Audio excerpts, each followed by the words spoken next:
안녕하세요. 저는 성영재라고 하고요. 저스트저크 크루의 리더를 하고 있습니다. 사실 이제 댄스라고 하면은 이제 시민의식에서 느껴지는 바로는 약간 불량할 수도 있고, 또 어떤 면에서는 또 이렇게 직업에 있어서는 조금 좀 안 좋아 보일 수 있다, 이렇게 선입견을 많이 갖고 계세요. 그래서 이제 그런 얘기를 좀 해볼 건데, 주제가 이제 나의 이야기다 보니까 어릴 적부터 제가 지금까지 어떻게 성장해 왔는지 그 과정을 좀 이렇게 간단하게 설명을 해 드리려고 해요.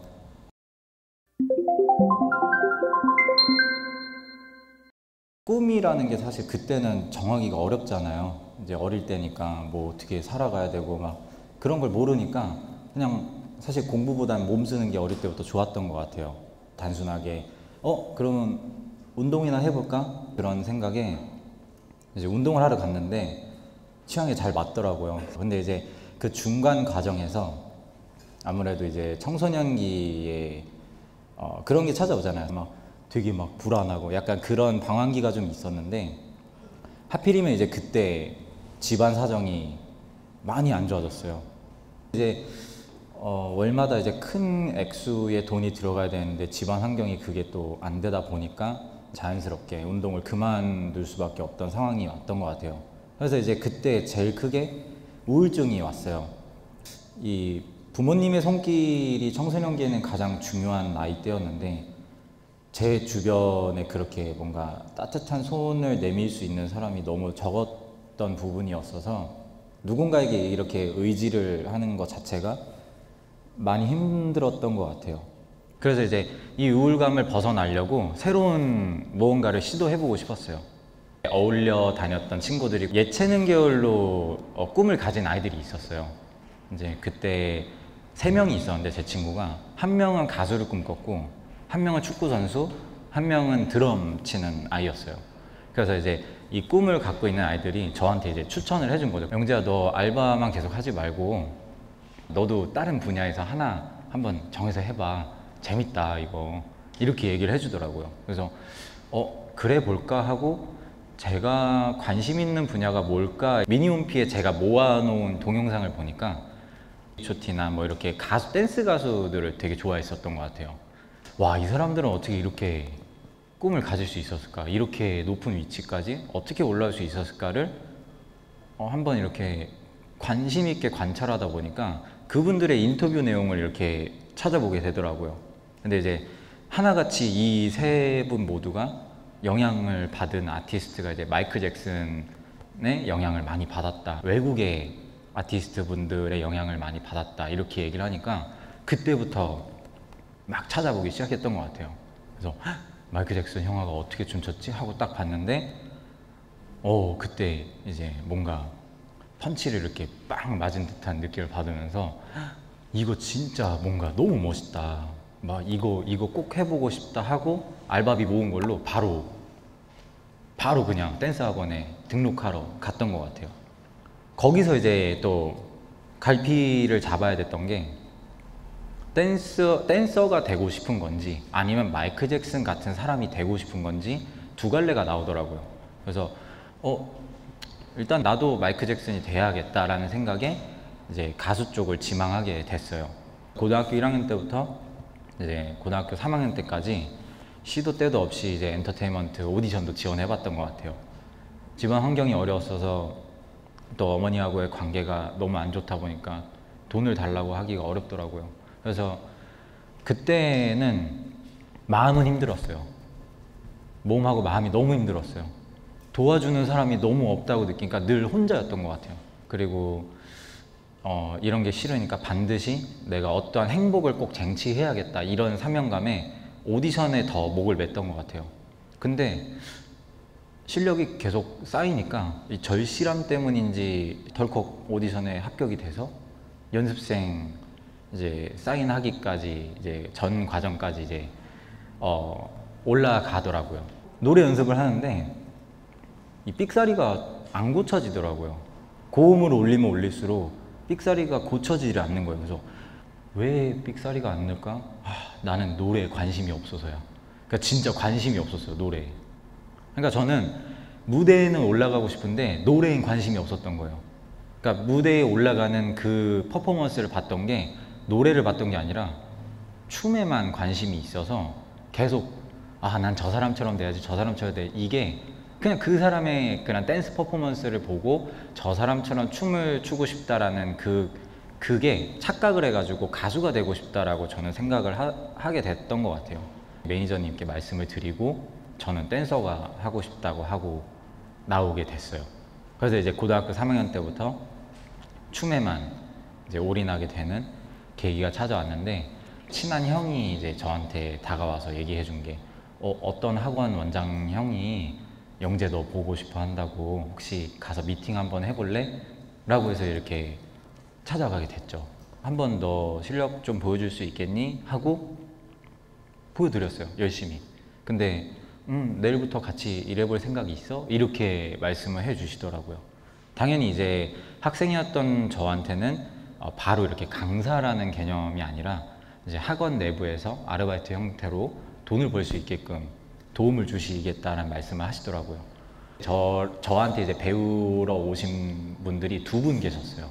한 달 동안 해서 받았던 월급이 5만 원이었어요. 되게 행복했던 것 같아요.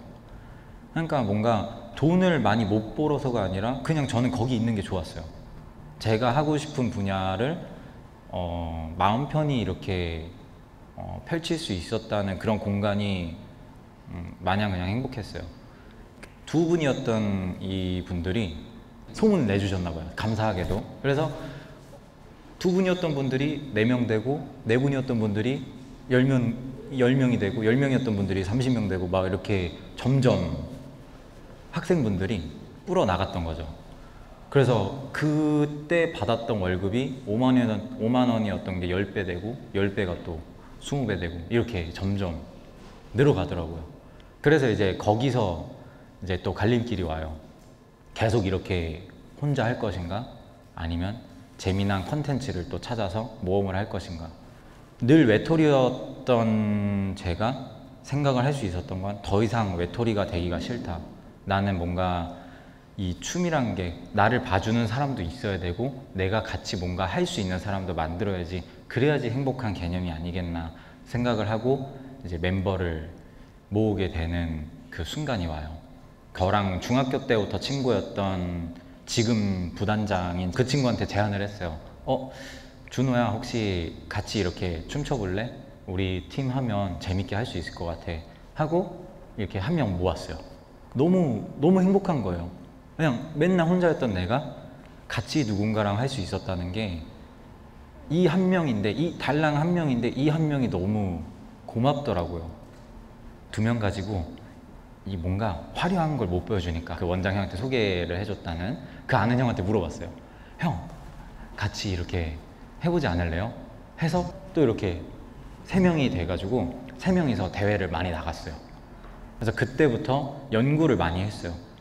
춤에 있어서 화려함을 보여주기 위해서는 내가 어떻게 고민해야 되고, 내가 어떻게 실천을 해야 되고, 내가 어떻게 방향성을 잡아야 되는지, 그때부터 춤에 대한 공부를 많이 했던 것 같아요. 그래서 전략을 세운 거죠. 일단 처음엔 5명에서 시작을 하자.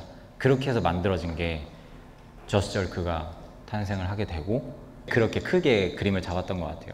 그래서 이제 국내부터 한번 섭렵을 해보자 해서 아침에는 돈을 벌고, 이제 새벽 됐을 때는 저녁 12시부터 이제 오전 5시까지, 첫 차가 뜰 때까지 계속 시도를 했던 것 같아요.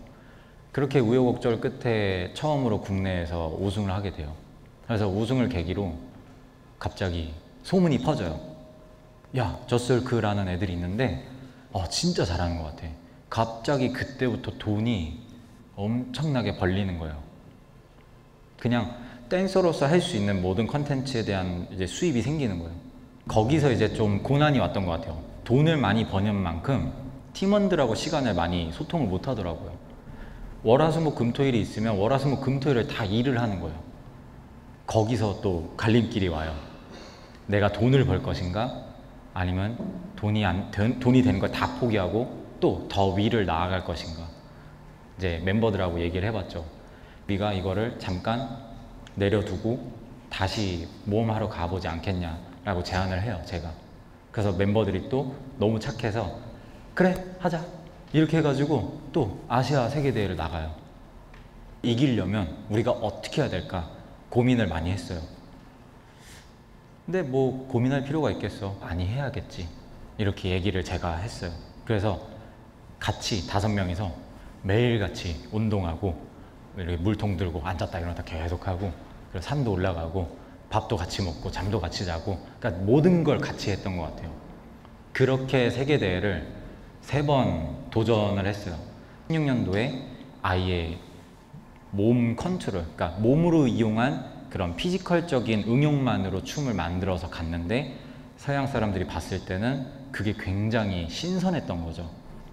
갑자기 저스트 절크가 나타나서 진짜 몸으로만 그냥 스포츠처럼 그냥 몸으로만 댐핑 있게 이렇게 승부를 거는 게 에너지가 좀 더 잘 보였다고 하더라고요.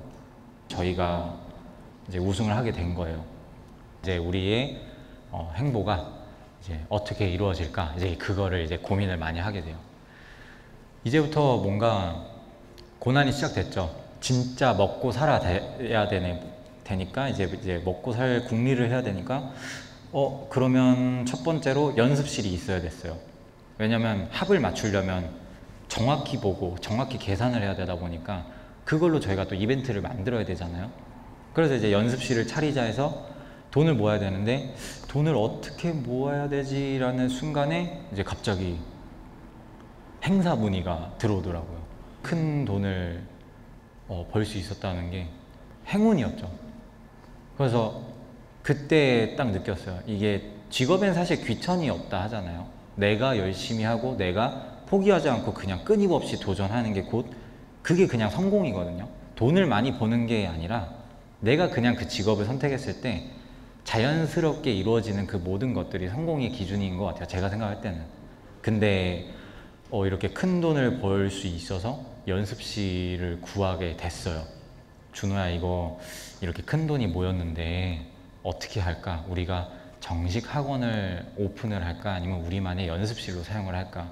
이제 그 저스트절크 오리지널 멤버 이 5명끼리 이제 또 회의를 했어요. 우리 잘할 수 있을까? 그냥 난 널 믿을게. 저만 믿는다 하니까 그래, 날 믿고 해주면, 그러니까 문득 든 생각이 날 믿는다 했으니까 그럼 내가 열심히 하면 되겠네? 라는 심플한 생각으로 오픈을 했어요, 학원을. 너무 뭉클한 거예요.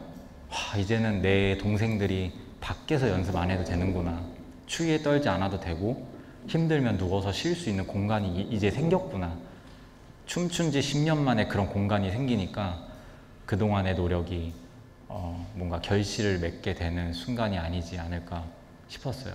그리고 2018년도에 이제 평창 올림픽에 섭외가 돼서 진짜 아주 성대하고 영광스러운 무대에 올라가게 되면서 지금은 국가적인 일도 같이 병행하면서 뭐 수익뿐만 아니라 연습도 게을리하지 않고 성실하게 열심히 살아가고 있습니다. 이게 아주 간략하게 요약해서 말씀드린 저의 이야기였던 것 같아요.